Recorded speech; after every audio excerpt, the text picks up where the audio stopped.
Okay, we are on the air, and I am Casey Trimble here with my friends Colin, Douglas, and Will. If you guys would all introduce yourself, maybe say a bit about where you're at right now and when you did the UPC. If you did it multiple years, say that. And whatever else you feel like you want to say, go ahead. I guess start with Colin. You're old. Yeah, all right. Hello, everyone. I'm Colin Campbell, class of 2015, current graduate student at Northwestern University, studying lithium-ion batteries. At any rate, I competed in the 2013 UPC competition. That's redundant. Anyways. UPC competition. And what was the problem that you worked on in the 2013 competition? I worked on the gravitational assist problem. Good stuff. Mm-hmm. All right, Douglas? I'm Douglas Stewart. I'm a third-year physics undergraduate here at Georgia Tech. I worked on the 2016 UPC challenge. The problem that I worked on was the reactor waste disposal, talking about shooting radioactive waste off planet, and if it's better to try shooting it into the sun or put in an orbit around the asteroid belt. My team wound up getting silver that year. Excellent. Will? My name is Will Hall. I'm a second-year physics major here at Georgia Tech, and I also participated in the 2016 competition and did the reactor waste disposal problem. Hell yeah. All right. And I am Casey Trimble. I am now a third-year physics PhD student at Clark University, and I competed 2 years. That was 2013, 2014. I worked on the extraterrestrial life problem, trying to theorize using physics principles what life would be like on a planet of different size and mass than the Earth. And then in 2014, I worked on the water fountain problem, trying to solve for, I guess, the distribution of a water fountain. All you assume is that it's a conic fountain, water molecules. We got bronze medal the 2013 year, and then a silver medal in 2015. So, we've got kind of a broad spread of experience here from different years. People who have experienced UPC at different stages in their academic careers, I guess. And I guess because you guys are here, you must care enough about it. It's kind of it was an extremely fun time for me. And I think it's a really valuable experience. Kind of gives you something that you don't really get in the actual classroom setting. So I think we're going to outline a little bit how we're going to approach how to do well in the UPC and how to enjoy it. So kind of the structure that we're going to adhere to is starting with what you do before the competition, which involves building your team, and it involves any prep work that you do, even just setting up the logistics of how you're going to eat and sleep during the competition. And then move through the rest of the thing chronologically. And over the course of it, we're going to have some general remarks and things that are helpful. But we're just going to kind of let it happen naturally. We didn't plan any of this. This is all, I guess, improv, if you want to call it that. But with that being said, I want to open it up to you guys. I've given you some time to think about it since we started, but what do you feel, if you could boil down the makings of a good UPC team, University Physics Competition team, what would you include as like your basic element of a good team? Okay. Well, of course, you want to have sort of complementary specialties if you can manage it. It's not hugely critical because you don't know what could be out there, but it does help. Just hedging your bets.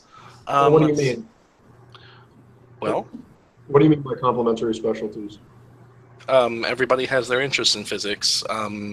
There are, for example, I know there are a ton of undergraduates that double major in SPS. If you had somebody in aerospace, that could have been helpful because there was a lot of fluid mechanics in the extraterrestrial life problem in 2013, at least in the gold medal solution. Physics is broad, and there are a ton of sub areas, And for any anyone of which watching, can show up on this.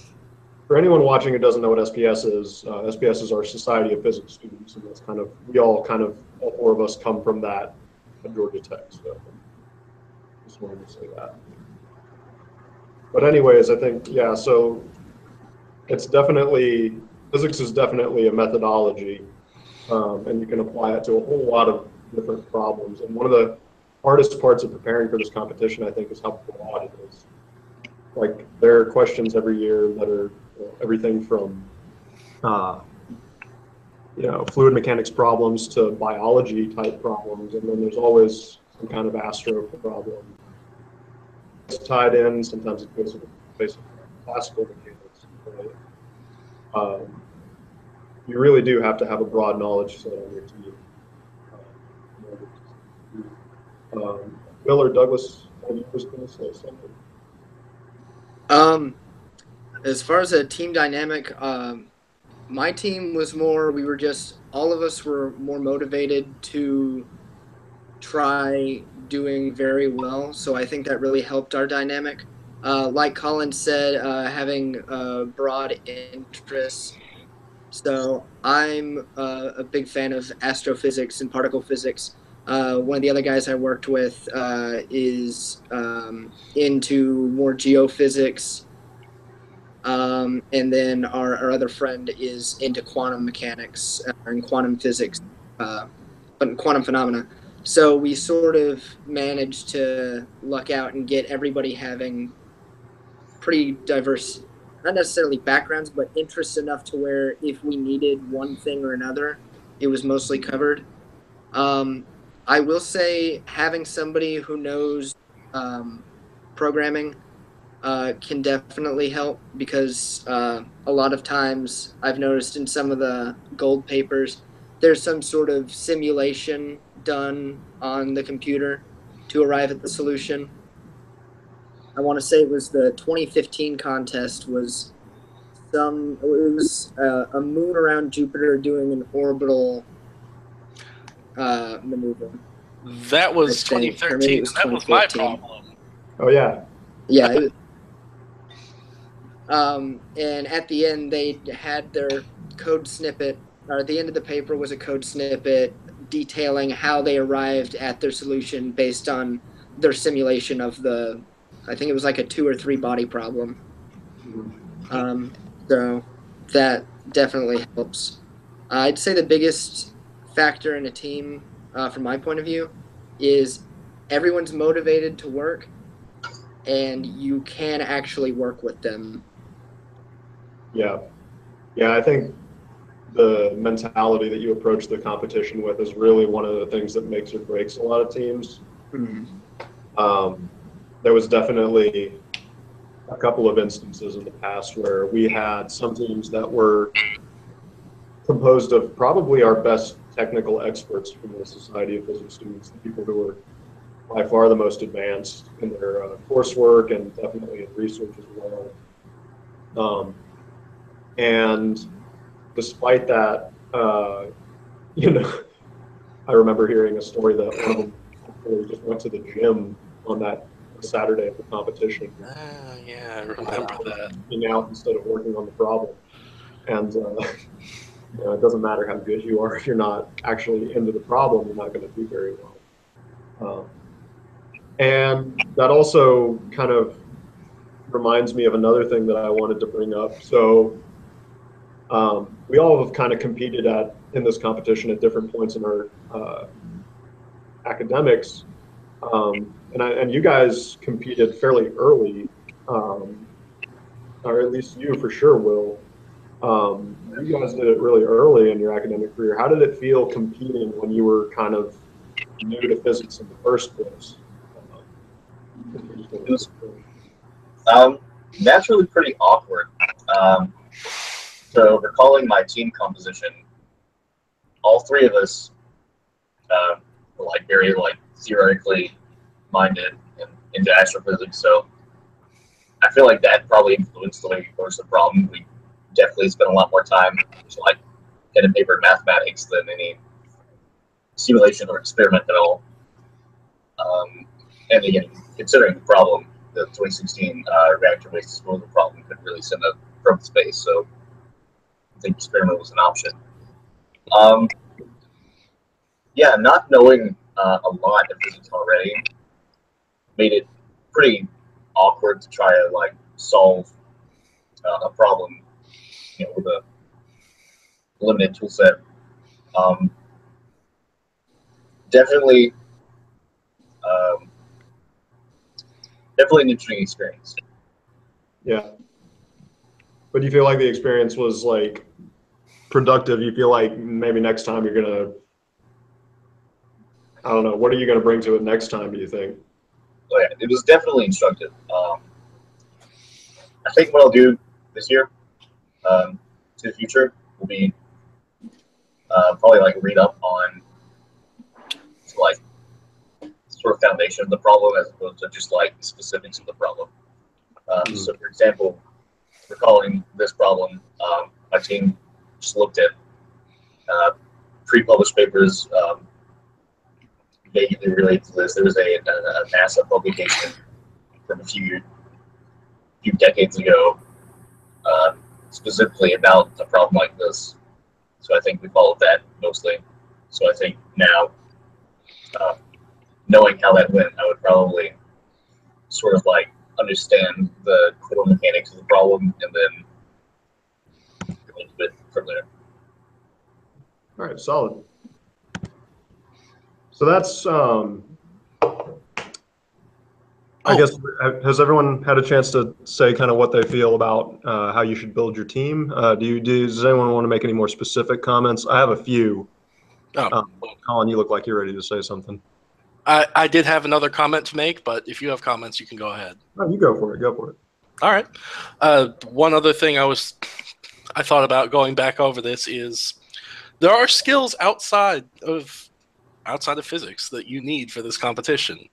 Like as Douglas mentioned, of course, having a programmer is useful because even if you can't solve a problem exactly, you can approximate it just fine. And the other thing you need that I think a lot of undergraduates lack, or at least I know I lacked at that point, is somebody that can actually draw up the article. You want somebody that's good at LaTeX, for example, or at least can draw it up professionally. I know my team benefited from that quite a lot, actually. Yeah, I think that's those two. There are two things you mentioned there that kind of set teams apart. The competition really is built around approximations and how to use those in an intelligent and elegant way. If you just run through it and make a bunch of dumb assumptions, it's going to be obvious that you don't know what you're doing. But if you make just a couple of critical ones, and then you can build a really solid model or answer to the problem around that, that goes a long way. And being able to be conscious of when you're making those assumptions is what really turns your paper from probably like an accomplished competitor to at least like bronze or silver. You have some idea of what you're doing. And then the other thing is just straight up writing. If you look at the gold medal winning papers from these each of these years, they are not always perfect. And I find myself sometimes reading through them, or I did when I was preparing for the competition, and thinking that it was just insane that they got by with so many errors that I thought were so awful. Like there were typos, and how could they let that fly? This should be a silver medal, not a gold. But when you really think about it, and when you look at those papers, what you realize is that they are very coherent, and they present their answer to the problem as a well-sequenced statement of how they approached the problem, what they defined the problem to be, and then they walk you through a process that you don't feel lost in at all.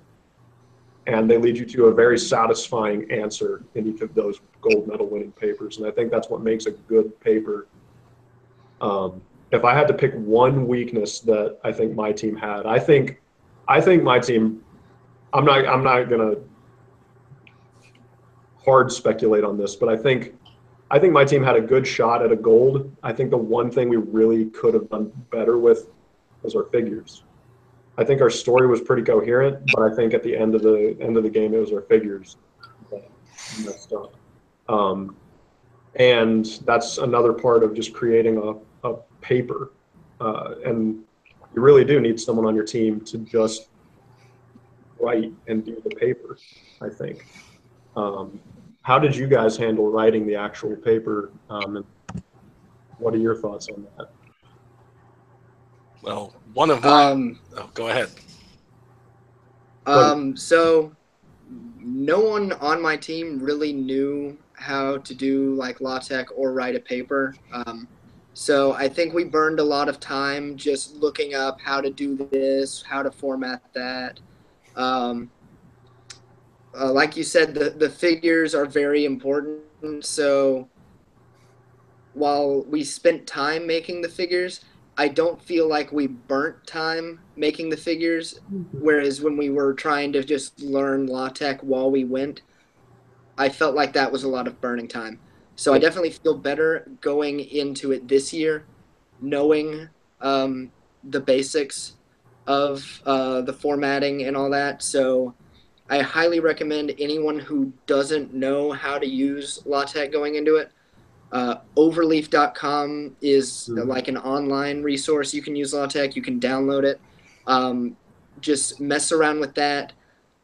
Try to search any like symbols or anything like that that you think you would use commonly. It will save you so much time in the meantime just learning that. As far as the actual paper writing, we split up the problem so that once we really nailed down what we wanted to say with our answer, it was divide and conquer. Someone was making figures, someone was answering the first part of the problem, and someone was answering the second part of the problem. Yeah, that's a huge deal.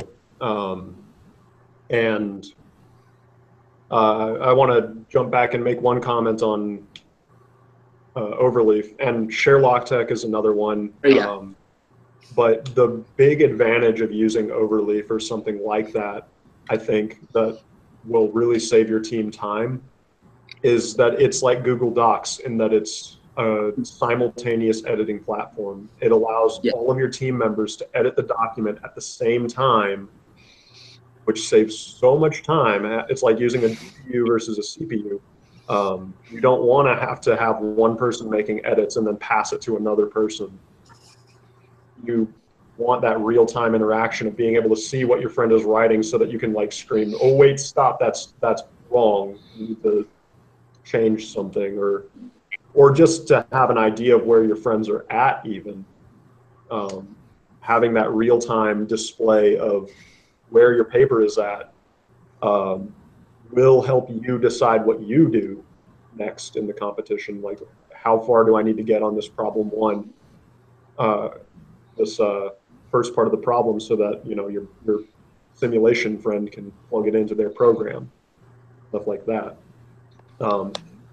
And then the other thing that you brought up, just about in general, how you broke up the labor and how everyone was working on a piece at the same time.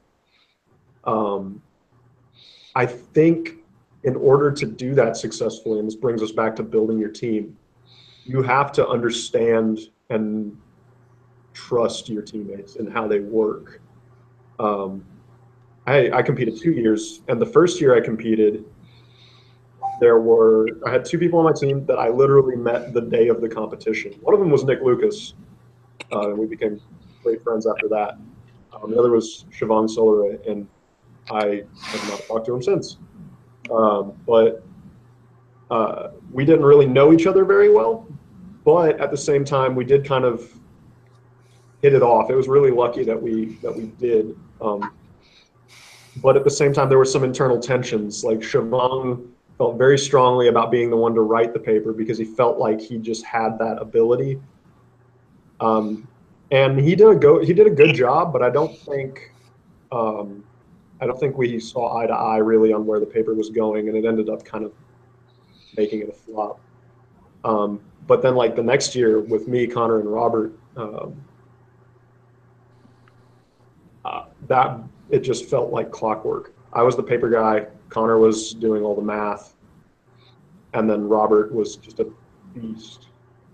Robert basically locked himself in a room and came out probably 6 hours before the competition was over, and he's like, I've done it. And he had just simulated the entire thing. And we'd been feeding him math the whole time, but like, man, talk about having your teammates being able to go off and do something without you having to micromanage it and feel like you're, in control of it. It really slows your team down if you have to argue about what to do. So kind of just having a teammate you can trust, I think that's a huge deal. Do you guys have any thoughts on that, or how your team worked with that kind of dynamic? Absolutely. I remember my team did have some trouble with arguing about what to do, or at least where to go with the problem. I feel like that's definitely a big time waster. Yeah, that definitely really messes with you if you have to sit and figure it out, and eventually all those little time sinks start to add up, and then you end up at the very end of the competition.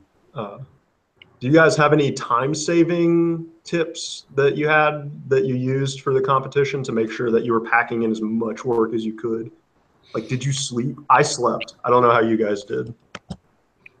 I also ended up sleeping, and I'm not sure if that cost us or not. More on that later. That's fair. It's a lot of caffeine on my part. What's up, Douglas? I was just about to say, we also slept pretty much. I think we got to about 2, and then we said, all right, we're going to get some sleep because we just knew we were going to start making mistakes if we didn't. So we set an alarm for like 8 a.m. We we slept in the SPS room on the computers. That was the first time I've ever spent an entire night in Howie. Definitely not. Your first night sleeping in a physics building was for the university physics competition. What we did say, as soon as we started, we pulled up the questions and we said, okay, in an hour, we are going to be committed to one of these problems. And then we just spent the next hour breaking it up, saying, okay, how would we go about doing problem 1? And how would we go about doing problem 2? Mm-hmm. We wound up with a much better idea of how to approach the radioactive waste problem than it was trying to come up with a biological model for dinosaurs versus mammals, and we just had no idea how. Like we toyed around with it back and forth, but we just couldn't figure out like what the best way to approach that one was. Mm-hmm. So we set a deadline to decide on the problem, and then we did it. And from there, it was mostly just kind of setting little goals for ourselves. Like, okay, in 2 hours, we're going to see where we stand with this part of the problem. And if we were pretty far, we kept on it. If we had no idea, we moved on to another part. So just, again, those like a few hour increments of going, where do we stand? Okay, we're not really getting anywhere with this right now. We're going to stop this right here. And I think that saved us a lot of time in the end. Excellent. Yeah, I think having an adaptive strategy for that is really, really important, because I think you find that if you think there's one path from beginning to answer, you'll get hung up at one point, and maybe it'll be working on one figure for 6 hours and it won't go. You really do kind of have to branch out, I think, and hit the problem from a bunch of different angles at the same time. That reminded me, I wanted to ask you guys, how did you decide which problem to do? what would be your tips for deciding on what problem you might take? Anyone want to go first? Sure. So obviously, there's a factor of what do you know and what don't you know that plays into that. But beyond that, there's a little bit of metagaming to be done here. Like, you have to think about how open-ended the problem is. For example, in 2013, one of the problems was massively open-ended. You had to think about what life could look like on another planet. And the other one was much more concrete, and we ultimately decided on answering that because it had a much more easy to answer problem. If you're sufficiently advanced in your curriculum, maybe try for a more complicated one because you'll have an edge there if you know what you're doing. But ultimately, there was another limit my year. Apparently, each university can only produce 2 teams. So I don't know if... I can't even remember if we communicated or not. I don't think so. No. Anyways. I think... Yeah. I think that restriction has been lifted. I think schools are allowed to fund indefinite teams now, which is interesting. But oh dear. I remember that. I remember Georgia Tech at the time, we only were allowed to do 3 teams, or we thought that at least. Or maybe that was the rule that year. But I certainly remember thinking like, oh man, what is Colin, you were on like Jared's and Arthur's team, That is right? correct, yes. Who was like, what are they going to do? They're going to do problem A, so we're going to do problem B. Thank you, guys. You saved us. And I am so sorry to have done that to you. Oh, no, it wasn't. I mean, at the same time, we had another thought when we were discussing the problem. There was that exciting moment when the problems drop. You're all just sitting around one computer, refreshing the university physics competition page. You're just like, come on, come on, come on. And then it drops and you just kind of stare at it for a second. It's like, oh, it's here. Yeah, and I think Douglas is right. You do need like an hour to process them completely. It does take some time, for certain. I think we spent probably 30 minutes the first year we competed deciding. And one of the major things that crossed our mind was what is going to be more fun. What are we going to enjoy actually doing more? We're dedicating our weekend to this. It's 48 hours. I don't want to hate myself by the end of it. So we consistently, in both 2013 and 2014, our decision kind of lined up with what we were going to enjoy the most. But at the same time, I think it was kind of fortunate that those problems were also the ones that best represented our skill set. Douglas, did you have something to say about that? I think so agree with the you're spending 48 hours locked in a room with 2 other people. Enjoy what you're going to do. As far as how we decided, so up until that point, all of us had only had Physics 1 here at Georgia Tech. So if anyone here isn't at Georgia Tech or viewing this, that's just the entry-level mechanics type AP Physics C sort of course. So we didn't really have a lot of background to actually go with. But in that first course, we talked just a little bit about orbital mechanics. And so as soon as we saw, okay, we're going to shoot this at the sun or into the asteroid belt, we were like, we know Hohmann transfers. We're just going to make 11 pages transfers and how we're going to do this. We're going to go with I think your audio broke up a little bit. Oh, okay. But yeah, so, okay, we only have 1 class. We just decided we're going to do Hohmann transfers until we get the end of the solution. So I know we had a lot of fun just like actually applying what we knew there. This year, we would spend a full hour like last year just because we kind of were a little bit further along in physics now. And also, I don't think it should have taken us that long to figure out we were doing the reactor problem, just because none of us actually wanted to do the second one. Yeah. But yeah. Yeah, there's always good room for team preference. There's that, and also some of the problems might seem a little bit easier, and we kind of knew a lot of people were going to go for the reactor problem. So as soon as we decided that, we were like, okay, everyone's going to be doing this. We need to figure out some ways to sort of stand out when we work on this. So in addition to figuring out like how would we get to the asteroid belt or how would we get into the sun, we were also sort of thinking, what other things can we put in this to make it interesting and to stand out? Excellent. Will, do you have anything you want to say about it? That's really. Okay, well, that's fine.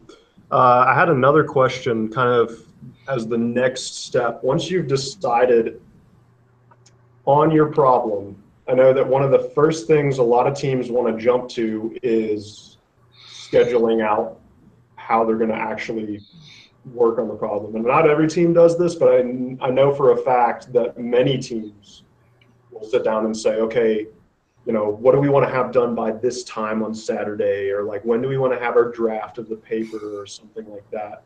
And I have a specific answer to the draft question. You should start your draft as soon as the question drops. But did you guys go through any scheduling phase, or did you schedule your workout at all? Or do you have vehement rebuttal for the concept of scheduling, or what are your thoughts? In my team actually didn't schedule their work. We were all eager to think about what we could do to help answer the problem and just set about our tasks specifically. Stitching it together essentially fell on Jared's shoulders as the person that knew LaTeX, because he would be managing the draft. Were you guys using Overleaf, or did you use ShareTech? ShareTech, okay. Honestly, it might have worked to have scheduling. Like, it might be helpful, but I feel like that's a matter of personal preference. There are some people that work like that. There are some people that would benefit from having it open in case something goes wrong or in case something takes forever. I know I was behind schedule, if you want to call it that, for a while with my simulation.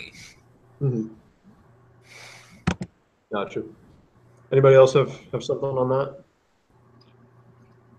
Pretty similar experience. I mean, as far as scheduling goes, I mean, we didn't really schedule anything. We just saw a problem, got excited, and started working on it. I would agree, I guess, on both points. Scheduling definitely does help to, like, motivate yourself a little bit, I guess, sort of meet a deadline you set for yourself, but also open-endedness is very helpful, because you never know how long something's going to take. Gotcha. Yeah, that's Douglas, you got something? Nope. I'm sorry, I was just going to say, you used the word adaptive earlier when you were sort of recapping what I had said. I think that's like a really good way of putting it. I don't want to schedule in a way out or make it harder to actually do the work. Schedule it loosely so that it's not necessarily, I need the simulation done by now. We need to have this paper written and being proofread by this time. I think it needs to be more, okay, we need to evaluate where we're at in a little bit of time and then figure out where we need to go from there. For anybody with a computational background, your workflow should be maximally parallel. Yeah, that's a fair statement. I know we didn't really, I guess we kind of thought to ourselves, we should probably check in with each other every hour or so to see how everyone's doing. But two things kind of worked to eliminate the need for that. I think the first thing that we mentioned earlier with the common editing on Overleaf or Share LaTeX, being able to both, edit the document and see what your friends are doing, what your teammates are doing at the same time, it almost eliminates the need for, I mean, it doesn't totally eliminate the need for planning so much as it does tell you exactly where you're at so that you can have that adaptive schedule in your head just automatically. But I think we found that a far better way to keep track of whether or not you're making progress is, instead of blocking out time, block out concepts, block out the parts of the problem that you're working on and what each thing needs. It's kind of like music. If you're producing an album, you know, you could say what each song needs at any given point, and it gives you a real-time description of, you know, is this part of the problem ready for the paper? Can we put it in yet? Do we have the figure for it? Do we have a captions and analysis of the result? Things like that. We just kept a whiteboard kind of. The first year we competed in 2013. If you look through my Facebook, you'll find the pictures. We went to the Kulk, and if you know the door right in front of the library with all the whiteboards and the whiteboard tables, we commandeered almost all of them and really pissed some people off. We had people coming up all day telling us, like, can't use all of these. Can we have these tables back? But we just had whiteboards for days, just everywhere. And we would keep everything about the problem written up on the board so we could always access it. And that was okay. But really, we just needed one whiteboard. That's what we did in 2014. Just have one board with each thing that each of us was working on and where that was at. And if we hit a breakthrough, we went and updated the whiteboard and moved through it like that. And I think that helped us to realize when one part of the problem was becoming a time sink and not producing enough value. So we actually did cut several things. We were like, okay, this would have been great, but this would take a week. So we're just going to kind of forget about that. And it's really hard to do that. It's really hard to get invested into one part of the problem and then realize you can't finish it and it's not worth it. I think one of the biggest hangups that will make a bronze paper out of a silver paper is you'll find this one thing that obviously took a long time and just was not complete by the end of it, and they just threw it in the paper because we worked on it, it has to go in. That's a bad mindset. Amount of time spent on a part of the problem does not equate to the value you got out of it. You have to be able to identify what part of your work was actually valuable and cut the parts that weren't, because it's just going to make fluff in your paper. And if, again, this is a good way to go about analyzing the gold medal papers, there's not a lot of fluff in there. You read those papers and you realize that each part of it is going towards a single goal, and that is to convince the reader of your solution. And that, I think, that will take a silver paper and turn it into a gold paper. If you can have the capacity to do that. So I don't know, did you guys, so I kind of want to hear more about how you approach the problem individually.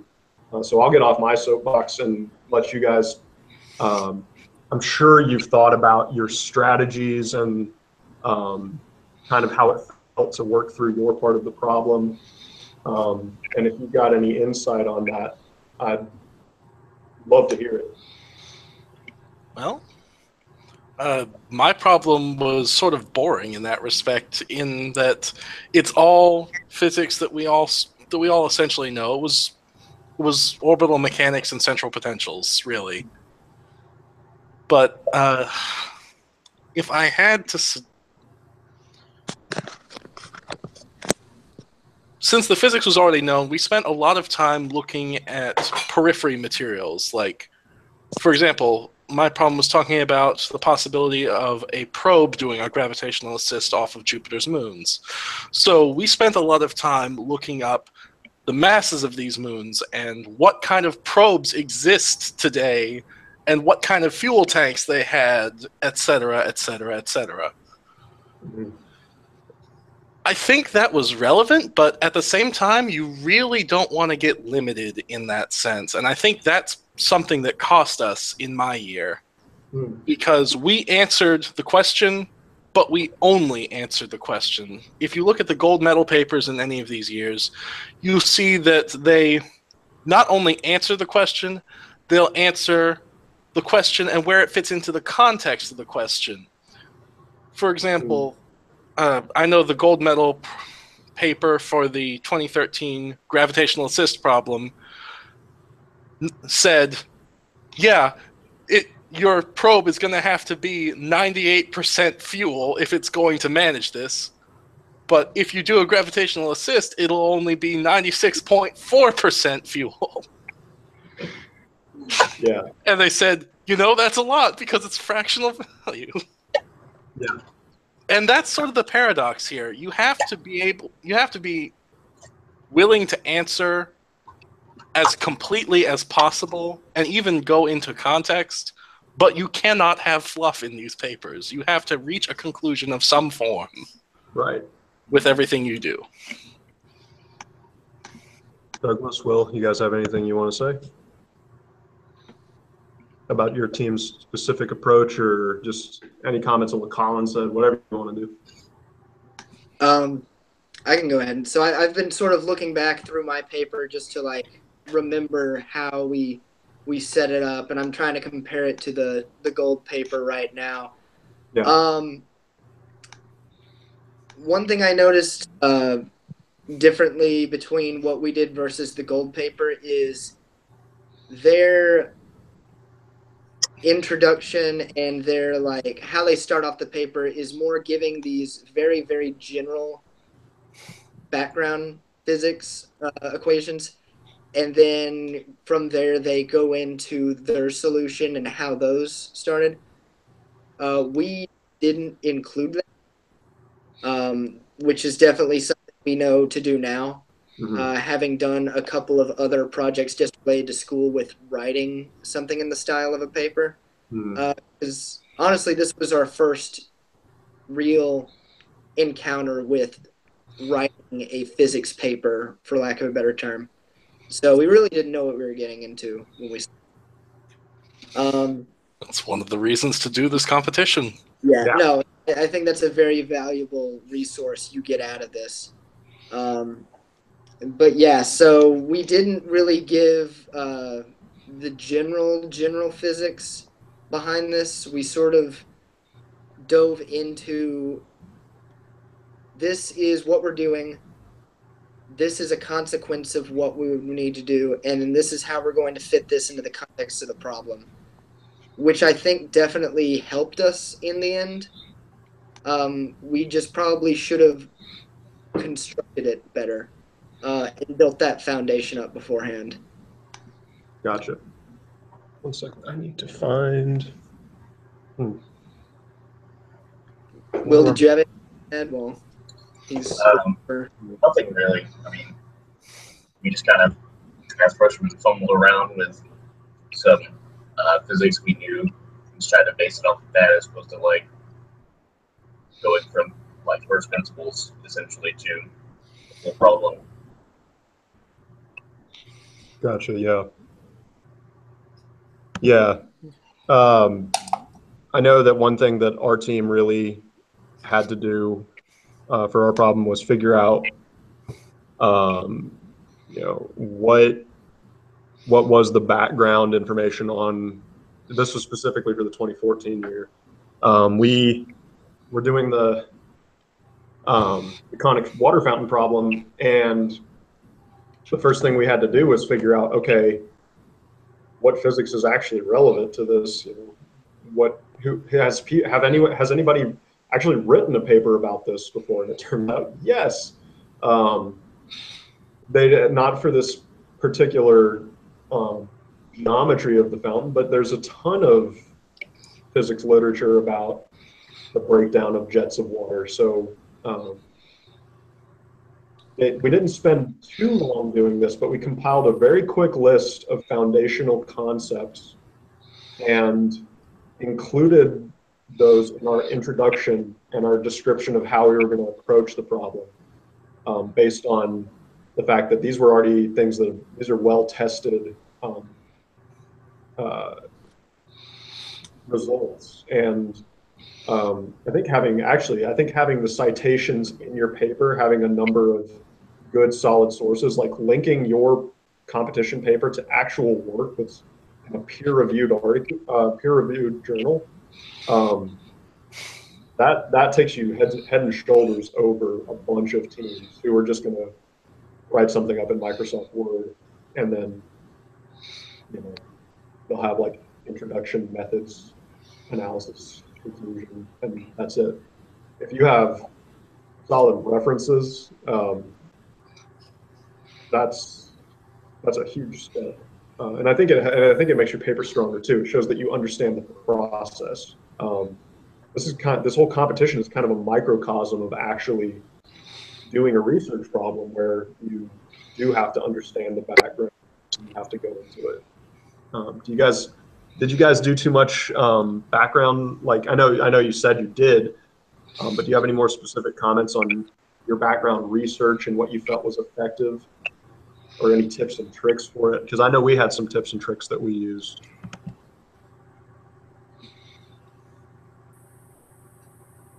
I can go ahead and expand on that. One thing that I would highly recommend you learn how to do, just even as just a physicist or a scientist in general, is when you read an article and it's relevant to what you're working on, go ahead and just download that citation. Use LaTeX, number one. That's step one. And once you're using LaTeX, learn how to use BibTeX.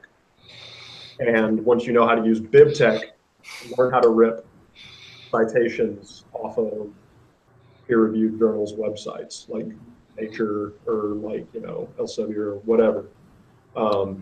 Learn as soon as you read that abstract and you think, oh, this might be relevant later, hit the export citation button, send it to your BibTeX file, and just have it.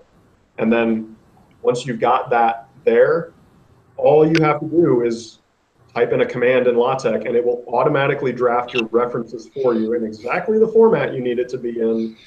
And it takes no time, and it's incredibly professional. So if I could teach people if I could teach people 10 things about LaTeX, that would definitely be one of them. How to use BibTeX. So I don't know if you guys have any more comments on that. Pretty much that's sort of what we did. Whenever we would be looking up an article or something like that, if we thought it was useful, we didn't want to just keep 37 tabs open like we typically do. So we had I can't remember if we had as a file on our Overleaf project or if we had its own Google Docs type file, but we would copy the link over. We would write out a quick blurb about what it was about. So just looking through my references right now, we were looking up, we found an orbital mechanics textbook online. And we're going to need to keep looking at this. So we just copied the link over and said orbital mechanics textbook. I think chapter 17. Yeah, chapter 17 was relevant. So we put chapter 17, whatever page number, and then that was just what we would be reading from. And we just kept a huge list of these, and anything that we felt by benefit was relevant enough to include here, we just dropped in the references at the end. I will admit we have several Wikipedia ones, so I know it's not the most professional source, but we figured. I certainly prefer journal articles to Wikipedia. But if it's information and it's useful and relevant, and you're being honest about where it came from, put it in there. Sure. Well, I think we've done a good job talking about what makes a good team for the university physics competition. We've talked about what makes a good paper, and we've talked a little bit about how you make a good paper. I feel like now would be a good time to transition to a sort of how-to guide outside of the work, like what makes a good environment for UPC, how should you budget your time. We talked about being adaptable, so maybe the sort of things you should be prepared to adapt to might be worth discussing.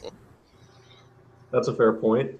So a good starting point on that is just I know Doug, you said you guys worked in the SPS room, and I'm pretty sure you did too, Colin. I highly recommend it if it's available. So for anyone watching who doesn't just inherently know what the SPS room is, the undergraduate physics students at Georgia Tech have the good fortune to have access to a room inside of the physics building. It's basically a living room. It's got some couches and it's got a blackboard and a whiteboard. It's got a TV. It's got desks, whatever you really need. Now this is really what benefited us. We had all the working space we needed. It was comfortable enough that we could just sit down and work. Let's see. We had all the textbooks in the SPS room available to us. We had the coffee machine right there. I know I benefited from that. But yeah, that. And it was someplace we were familiar with, and it was within walking distance if I decided I needed to go to bed, which I did. That's fair. Doug, how did you feel about working in the SPS room? We actually worked in L5. It's one of the smaller lecture halls at Georgia Tech. So we worked there because of the whiteboard space, and just because we were more comfortable actually working there, because we felt if we hung out in the SPS room, we would just get really comfortable and we'd sort of start slacking. Because like they said, there's couches there. There's a television in there, so it's good to like blow off steam in there, but we didn't think it would be a great work environment. So we got out in L5. I really enjoyed working there because, again, the whiteboard space, I'm used to actually working there from having classes there. So it already puts me in the mindset of, okay, I'm here to get something done.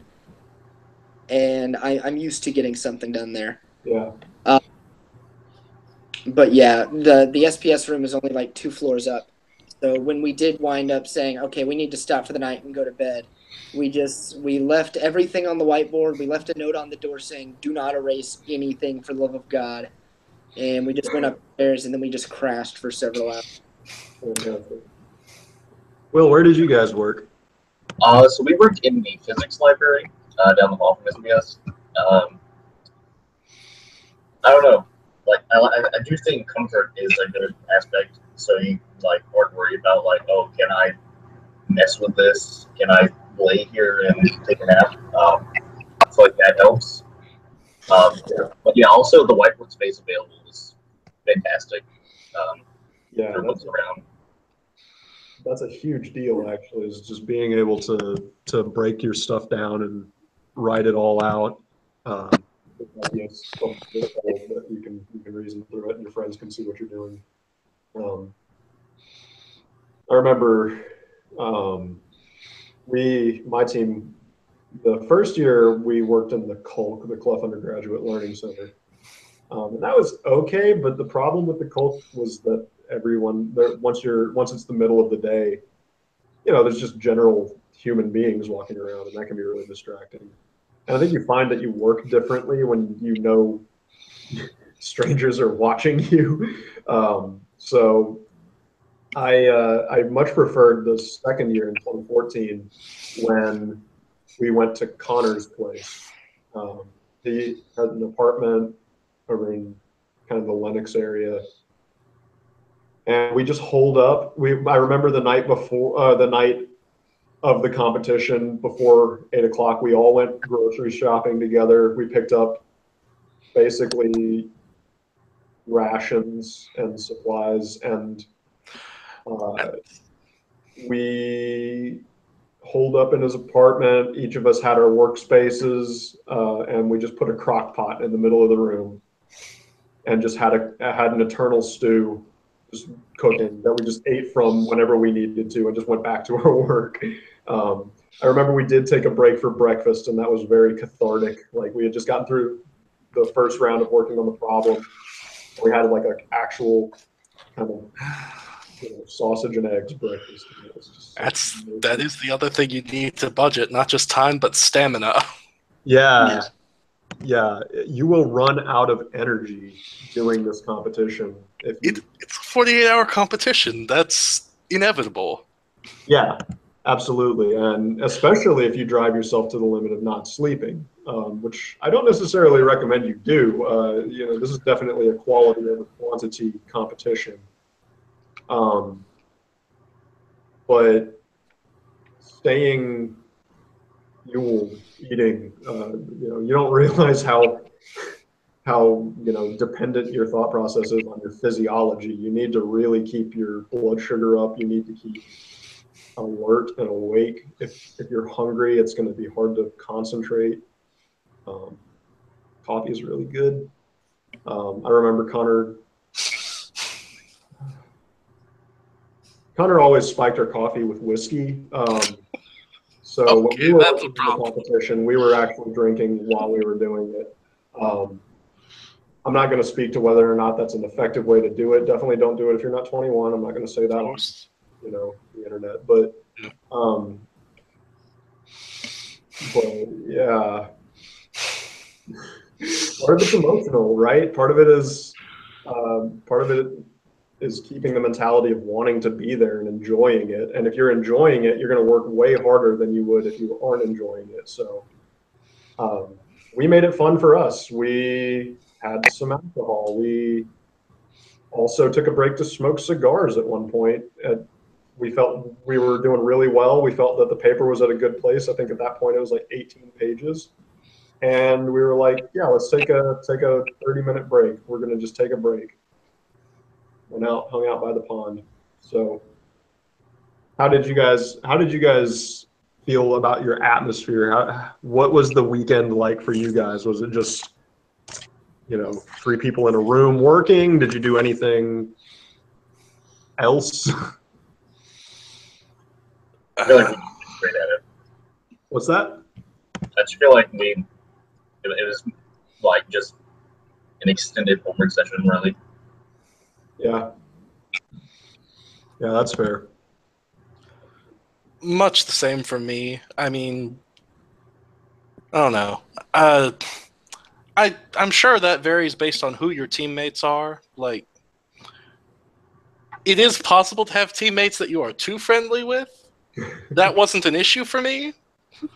It is, but it should be at least people that you can have idle chat with maybe once every 2 hours. Yeah, don't forget you're locking yourself in a room with them, so you should enjoy each other's company. I know, like, every once in a while we just take a break, and one of the other good things about being in, like, one of the classes is there's a projector and a computer. So we would just get bored and we would pull up YouTube, find some song like a Get Pumped mix or something, and we would just put the volume on the speakers up. Hell yeah. So at this point, it's like 3 a.m. There's no one else in Howie, and we're like, we can totally see how high these speakers. All right. They can go really high. So we kind of made sure we blew off some steam. As far as food, like, I know I brought some snacks. They brought some, like, snacks and stuff like that. So we were kind of snacking as we went. And at one point, we just thought we need to, like, get out and stop for a little bit. So we walked over. We left all of our stuff in the room. We walked over to Tech Square. We went to Moe's. We got a burrito. Actually, I think we got 2 burritos because we were like, we're not going to want to leave once we get back. So we got dinner and then breakfast for the next day at Moe's. And then brought it back. Just chilled and ate burritos. And then we went back to work. So I know my team, like, we're good friends. We can have fun together. But I think we all kind of kept it, not necessarily professional, but we made sure we were staying on task. Awesome. I definitely agree with a lot of what you said. Certainly, you need at least one break for acquiring food anyways, both in terms of, one, having food, and two, in terms of mental health during the competition. It is a long time. And Yeah. while normally I find that music can be distracting if you're really trying to think critically about something, this is a 48-hour competition. You cannot work at 100% for 48 hours. Take the time you need to stay in high spirits. Yeah. If we have time after this discussion, I would like to build a register for posterity of what sort of music we would recommend they listen to. Fair enough. Fair enough. But Will, you got any? it's up to us. Will, you got anything to say? I don't know. I think I would add controversially, potentially. Okay. I don't know if this is a contingent point, but delivery food is amazing. We got delivery Papa John's when I was working, so I can agree with that, yes. Nice, yeah. And I would say my biggest regret in the competition was not taking any breaks. It just felt kind of hellish to just work for hours on end without stopping. Mm-hmm. Yeah, knowing when to rest, that's something that paradoxically is very important. I mean, I know it gets said in a lot of other contexts, but I think it should be restated here. Know when to take a break. It's a 48-hour competition, but you know, if you just blow up all your energy and your spirit in the first couple of hours and then tank the rest of it, you know, you're not going to put out a good paper. And we kind of operated in cycles. We had our highs and we had our lows. We hit points where we were basically just goofing off. We tried to keep those to a minimum in time, but I think it was necessary. I think one of the reasons that the competition felt so fun to us was that we weren't bound to taking it so seriously that we couldn't take breaks. But at the same time, it's kind of, like I said, it's kind of a paradox. That kind of helped us take it seriously.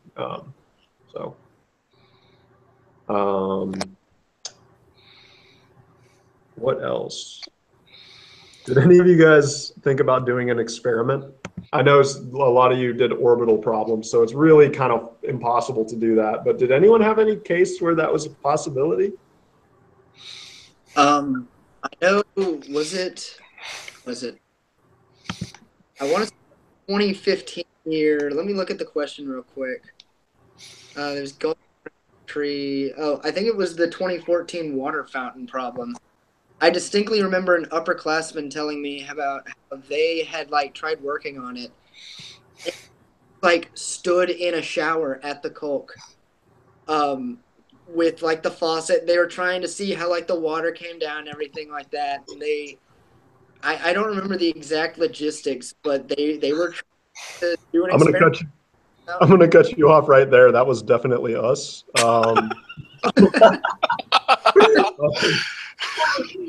I thought it might.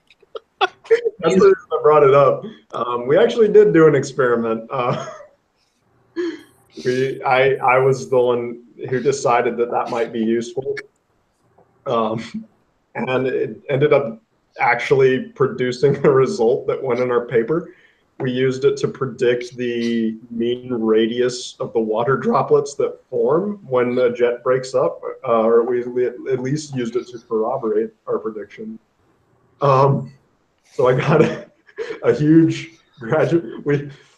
We went to tech. We drove over and went into the demo room because we had access to the demo room. And we got a whole bunch of graduated cylinders, pipe stands, pipe clamps, and just built an apparatus for measuring how water droplets form out of a jet that's breaking up. So we had a conical jet of water, and we just let it drip into a beaker. And I had a slow motion app on my phone that we literally used to count water droplets as they fell, and then we compared the volume to the rate of water droplets falling, assumed roughly spherical geometry, and then figured out the radius of the droplet. And it was accurate to like, 0.01 millimeters to what our prediction was. And we were like, slap it in there, let's go. Let's have an experiment in our thing. And we also included a picture of the apparatus of what had to be the funniest part of the judge's day. Just literally clamp stands taped to the wall of the shower to hold this apparatus up with like duct tape and like a grid paper behind the trajectory of the droplets. It was fantastic. I think that was probably one of my favorite parts of the whole thing. But yeah, that was us. Certainly the favorite part to hear about. Yeah, you gotta have fun with it. Yeah. All right, so we are coming to a point where I think we can talk about that process. I think everyone hits a wall, or not maybe a wall, but there's definitely a point in the competition where you're like, oh God, we have to submit this paper.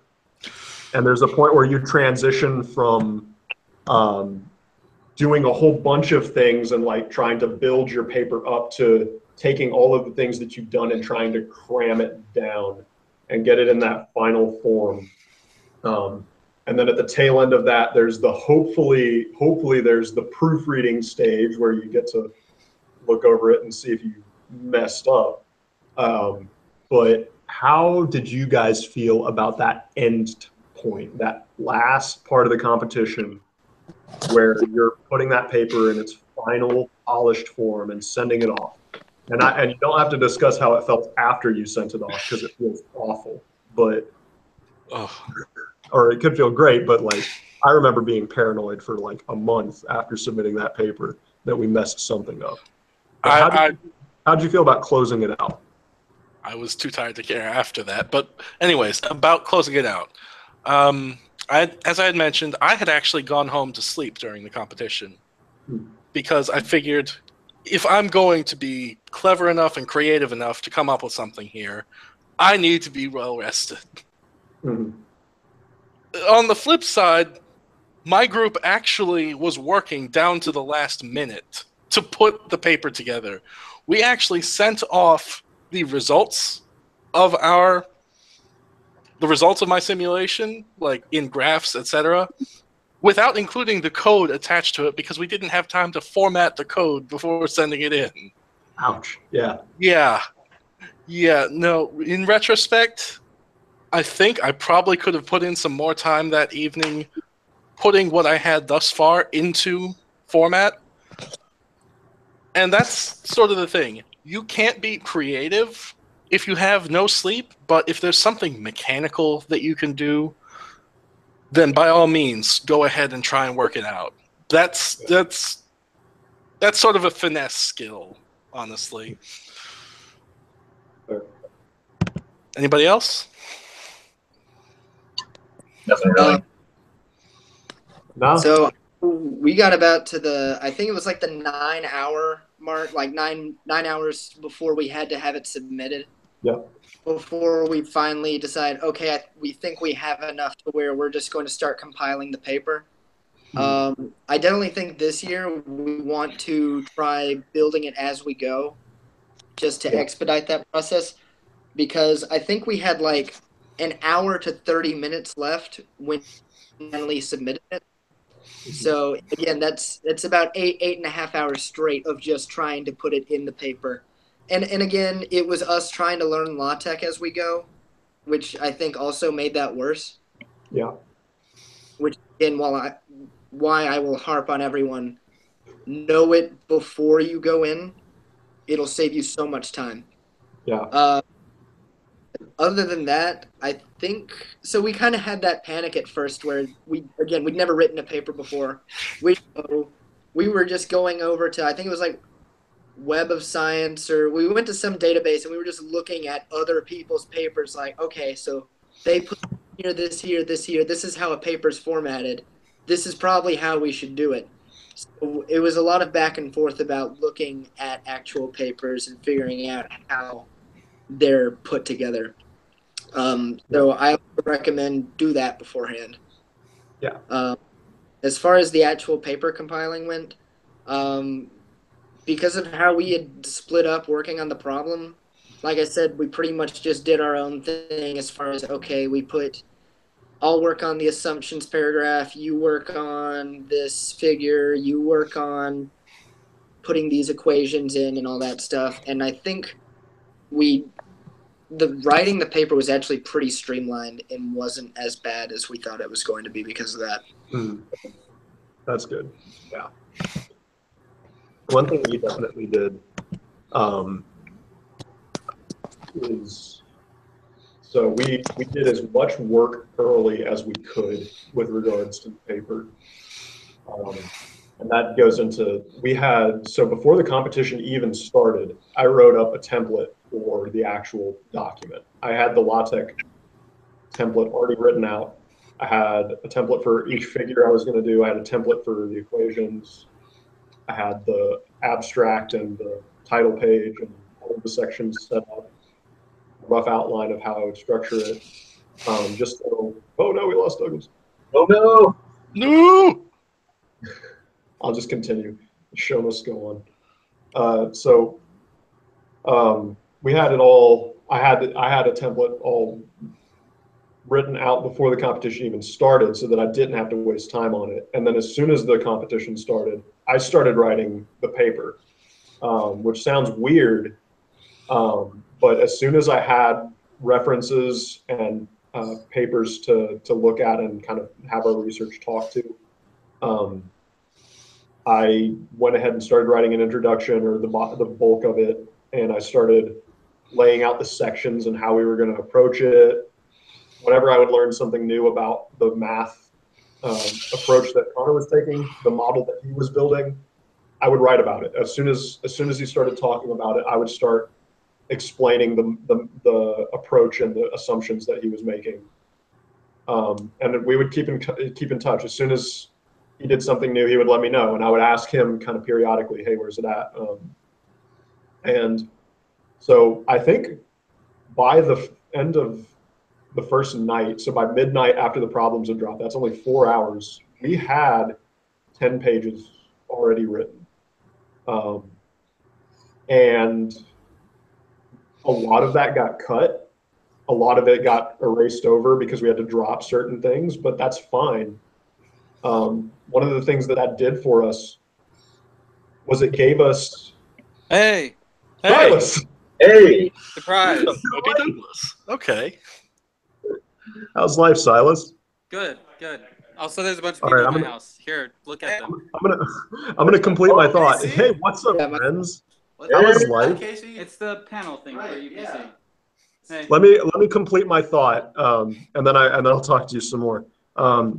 So just what I was going to say is that because we started writing the paper at the very beginning, and because we were writing the entire time and didn't wait until the last day to write it.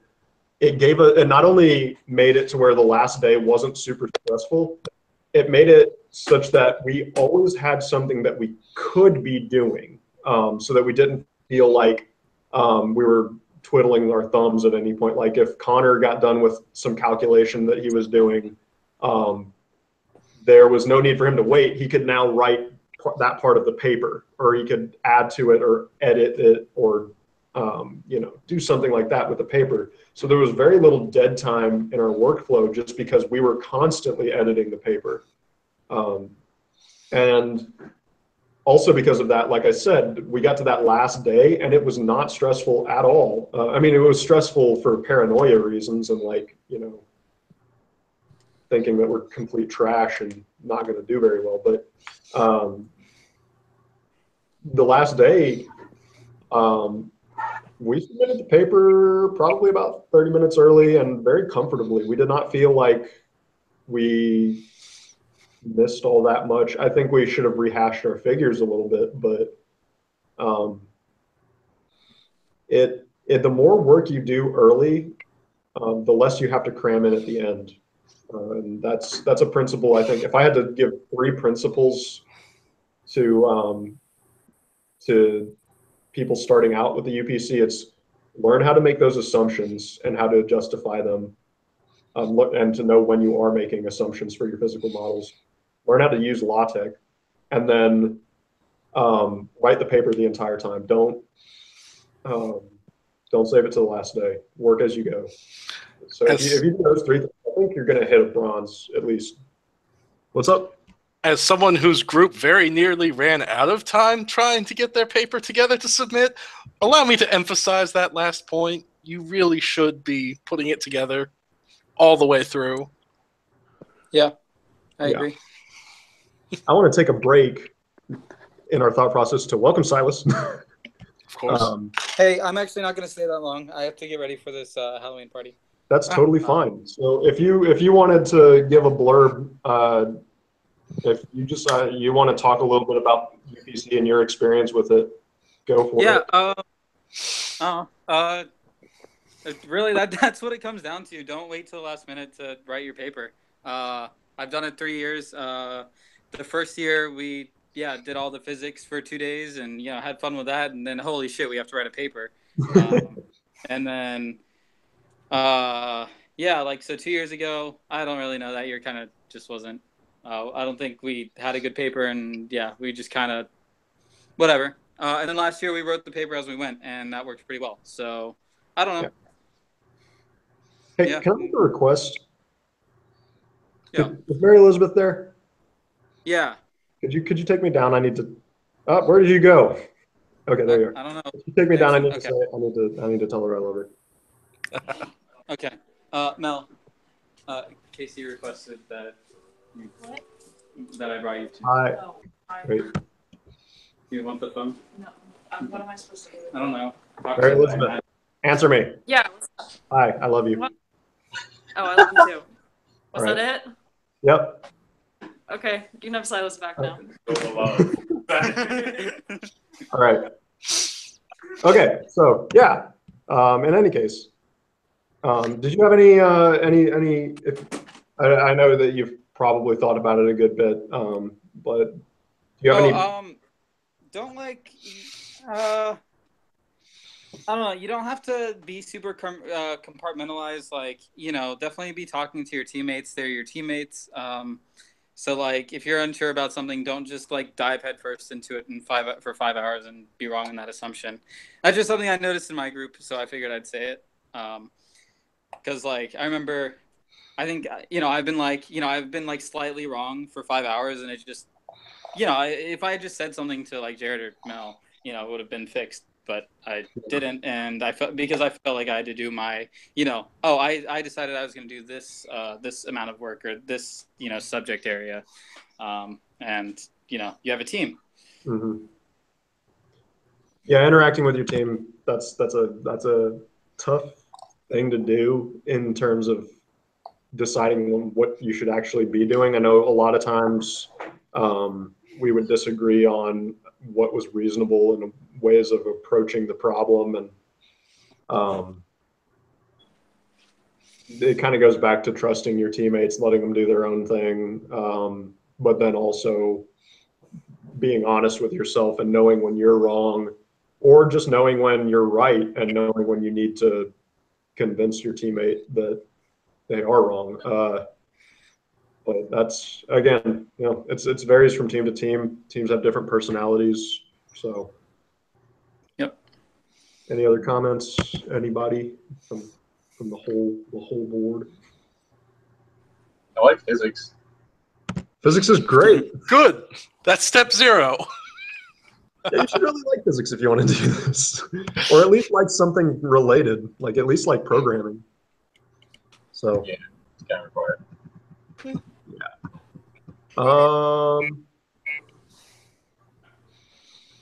Yeah, so I don't really have any other items. Do you guys feel like we've missed anything? Is there any element of the UPC that you think is like, maybe I have a hole in my philosophy, but haven't said anything about some important thing that you want said? I feel like we've Nope. hit quite a bit, and I feel like what we hit was pretty good.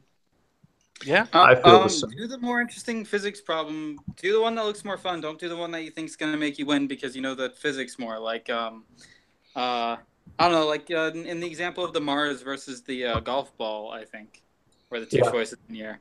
Do Mars. Have fun with it. You know, if you're gonna have fun with it, you're gonna write a better paper. Don't because everyone knows Newtonian mechanics. Everyone can do a golf ball. They can, you look up the Magnus effect, and it just comes down to, are you as good at writing a paper? But like, I don't know. If you do the Mars thing, maybe you come up with something that no one else did, and I think it's easier to stand out. Plus, less teams tend to do the more abstract or the whatever problem. Yeah. Yeah, that's one thing we were talking about earlier, and yeah, that's definitely true. Doing the more fun problem is it'll carry you through the weekend. Really, I mean, doing what feels interesting will motivate you to no end. Talking about a golf ball for 48 hours straight is bullshit. It sucks. Like this little thing, you could go buy it at the store for like a couple cents, and it's not a good time. I mean, I have to concede to that. Yes. Like, I did the 2013 problem on a gravitational assist for a probe, and we ended up naming it in the final paper just because we spent so long talking about it. Yeah.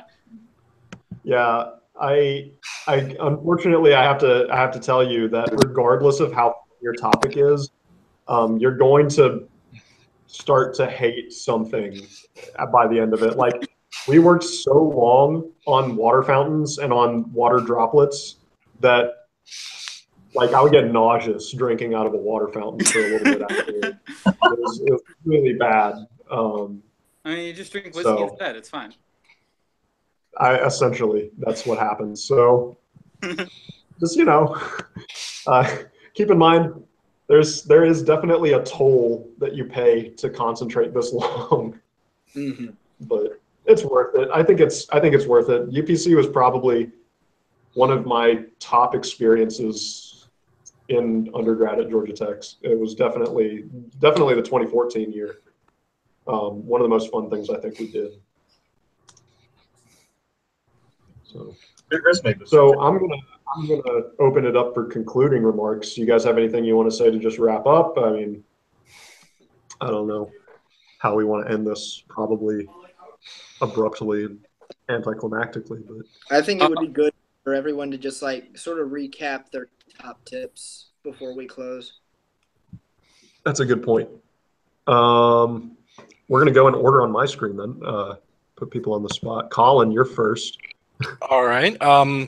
Have a team that works well together. Have a team that has complementary skills.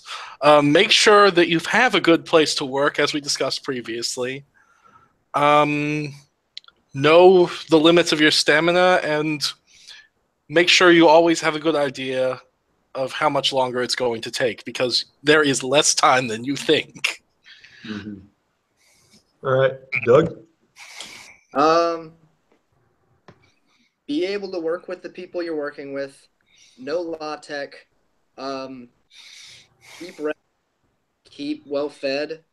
And just know when you're starting to get burned out so that you can just take a break to do literally anything else for maybe like half an hour, maybe an hour, just to like reset for a little bit.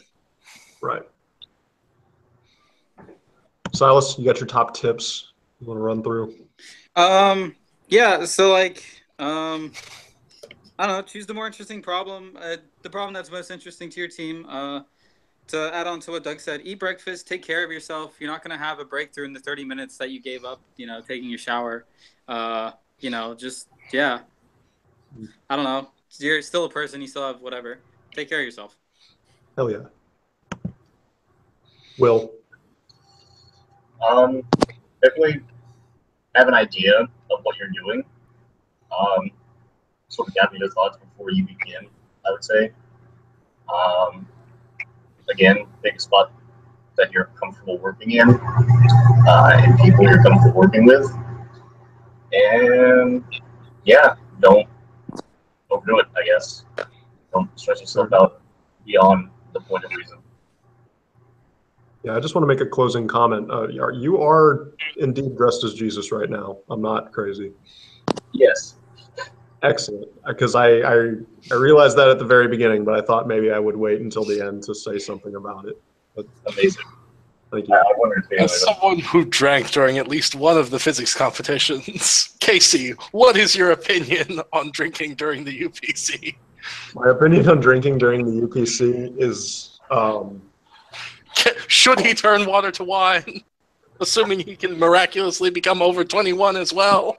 I'm not going to tell you how to. I'm not going to tell you how to work. I will tell you that between Connor, Robert, and I, we were very used to working on physics problems while inebriated. So for us, it was just kind of part of being in our natural zone. So that actually raises a good point. Don't do anything weird or out of the ordinary. If you drink, sure, drink. If you don't, then please don't. You don't want to have to be dealing with new factors when you start it up, when you do this university physics competition. I mean, that kind of varies from person to person. If you're brand new to the university physics competition, then sure, try whatever the hell you want. But I think in any real competition, if you're really going for a gold medal, you should have it down to a science. You should not be just throwing shit at the wall to see what sticks at that point. If you're going to go for a gold medal, have methods, understand everything you're doing. 100%. That would be my top tip. Is if you're going to go for a gold, then there is no limit to the expense that you should pay in planning, in understanding your work, and in strategizing about how to do well. I mean, if you want a gold medal, then do everything to get the gold medal. Understand what other teams are doing better than you and try to compensate for that. Have a really competitive mindset if that's what you're going to do. If you're going to do it just to enjoy it, then just enjoy it. Enjoy it for what it is. It's a very fun competition. I don't think those two things are mutually exclusive. I get a real high out of trying to do my best on something. This is one of those rare opportunities where, you can employ these kinds of strategies and do physics at the same time at low stakes that you're not being graded on. There's a lot to be gotten out of it. And it all depends on how you approach it. So. All right. Well, thanks, guys. This was fun. I enjoyed this. Yeah. I learned a lot. And I think we've helped some people. I believe we have the YouTube link ready to go. So this will just be kind of a thing for however long. In the event that it doesn't actually save for whatever reason, it should, but in the event that it doesn't save, I feel like I got something out of it. So thanks for coming. I enjoyed it. Thanks for having us. Yeah. Good time. Yeah, good luck Now- to everyone on the test or the competition. Yeah. Yeah, no, everyone who's competing this year, good luck to you. Good luck, undergrads. We're count. And when you guys get done, don't post your papers necessarily, but send them out. It'd be good to see how you guys did. And, Yeah, there's usually a mailing list. And then that's how we hide it or something. Or wait, this is public. Never mind. We do nothing. we'll figure it out. We'll send it in emails. I mean, if you wrote it, you should have a copy. I mean, don't share it until the scores are out, of course, but... Yeah, of course. Yeah. Okay. All right. Well, I guess we're going to sign it off here then. Thank you guys for coming. I guess so. Really good. Go get the All right. Thanks, guys. Rock on. All right. See you guys. Bye. Bye.